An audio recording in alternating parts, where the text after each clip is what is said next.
Alright, this is Z with Grown Up Gamers. It's been a while since I made a video, but there's not been a whole lot to make a video about. But now that rock drakes are breedable, I'm going to show you how I build my rock drake breeding setup.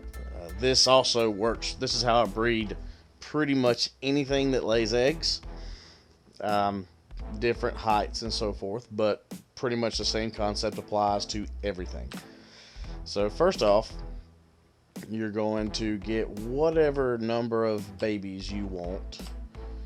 I'm going to do 30 rock drakes for this this breeding apparatus, and you want to make sure that they are all females and with 0 mutations, and triple check that, and I'll show you one last check on that at the end of this too. Alright, so we're going to go to the center of where we want the eggs to fall, and we'll pop some pillars.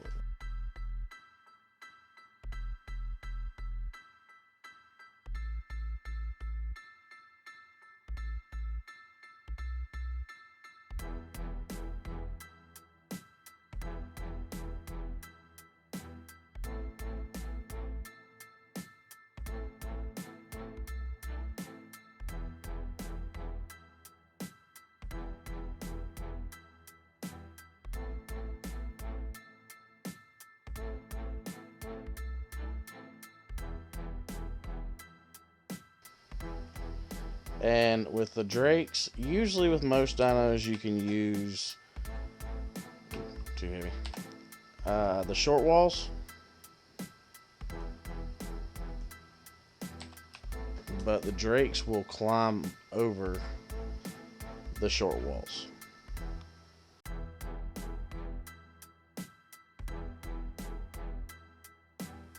And this is the part where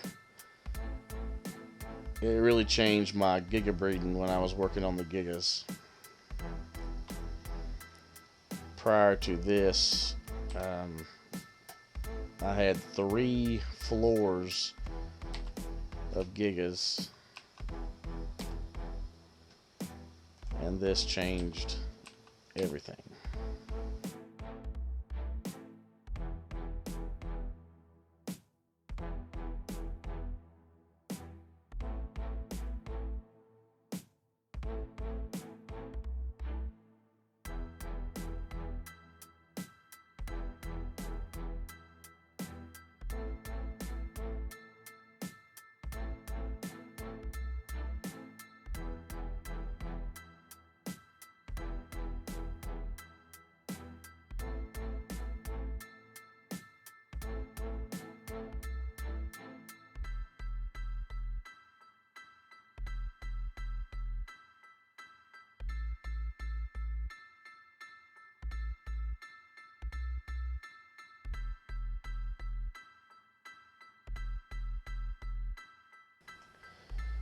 I think this puts us at 22. Yeah, 22. So now what we're going to do is we're going to zip up here.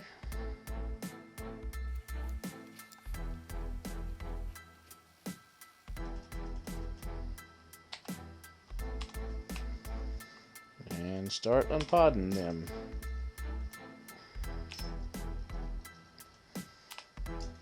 And just get them on the platform for right now. It don't matter how you have them positioned or anything like that. Alright, now that they're all here, and this is a little sketchy for most, but I'm going to J whistle them. And the Gigas above me got angry, and the Astro as well, but that's okay. I want them all to follow me to one side of the thing, because I basically want to get them all pointed the same direction.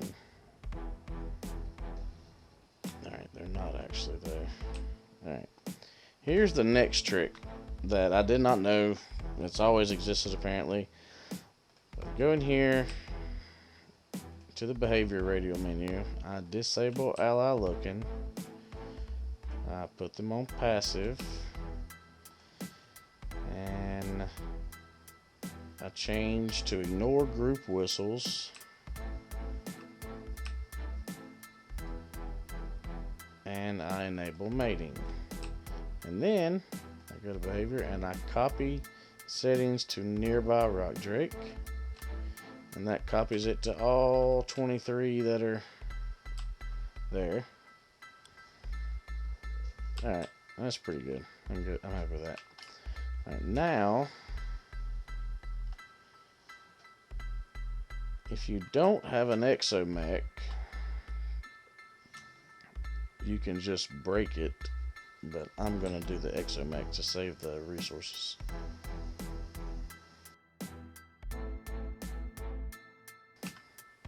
Alright, so here's why I say getting them stacked right kind of matters. You see how some of the eggs clump on top? But I've got them pointed in opposite directions, so I think that's what caused that problem. Again, it's a small portion, so it's not like it's a big deal, really. And now we shall remove. Now, if you don't have an exomech, all you do would demolish that bottom pillar. And that's what you have happen. And they all stay up there. Alright, now we're going to grab some materials and basically just build a platform for your male. And I'm going to wait till these guys get grown. But what you basically want to do is position your male right over top of them. So when they get grown, I'll come over here kind of like this. And I'll get on top of them and figure out where that aligns with the wall. And I'll pop a seal in there.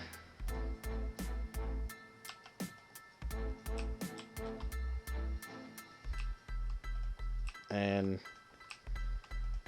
do something like this.